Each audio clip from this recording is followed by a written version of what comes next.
Hi everyone, this is Shanti Rahman and as you guys know, iPhone 17 এর লঞ্চের উপলক্ষে I went to Cox's Bazar for a tour. Because আমাকে কিনতেই হবে এটা, এজন্য আমাকে ট্যুরে আসতে হচ্ছে, but with the girl.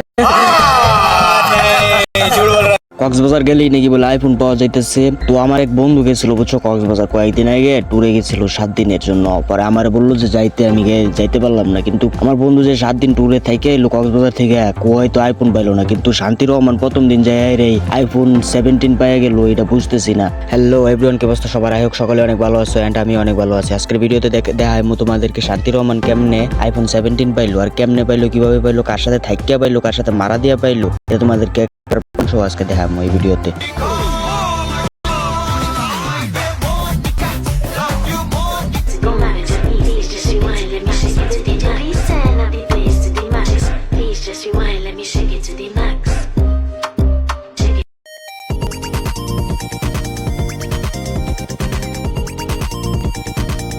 এই খাঙ্কি গুলারে বুঝছো বহা দিলেও বুঝছো আমার কিরকম জানি লাগে। এখন মনে করো যে ওই যায় 3টা ছেলের সাথে একসাথে নাচানাচি করতেছে, একসাথে ভিডিও করতেছে। আরে ভাই ভিডিও করতেছস কর, কিন্তু তুই যে মারা দেস খাঙ্কি ম্যাগি মারা যে দিয়া আইফোন 17 লইছস, এটা আবারই বাংলাদেশের মধ্যে বলো এই প্রথম আইফোন 17 লইছে। এত পরিমাণ মারা দিতেছে ভাই, ভিডিও দেখে বুঝছেন মাথা মতো আমার রক্ত উঠে পড়তেছে। এগুলা কেমনে কি করে? একটা মেয়ের সতীত্ব এত কেমনে সস্তা হয়ে যেতে পারে, আমি এটাই বুঝি না।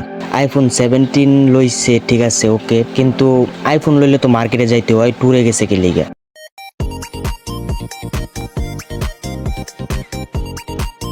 এইখানে যে ফার্মের 4টা মুরগি আছে না, ওর মধ্যে একটা ভালো আসছিল, আর এও যে খারাপ বানায় এলবো 100% আমি গ্যারান্টি। 3-4 দিন পরে আমার মনে হয় ওয়ার্লিংটা আগে দেখতে পারবো আমরা।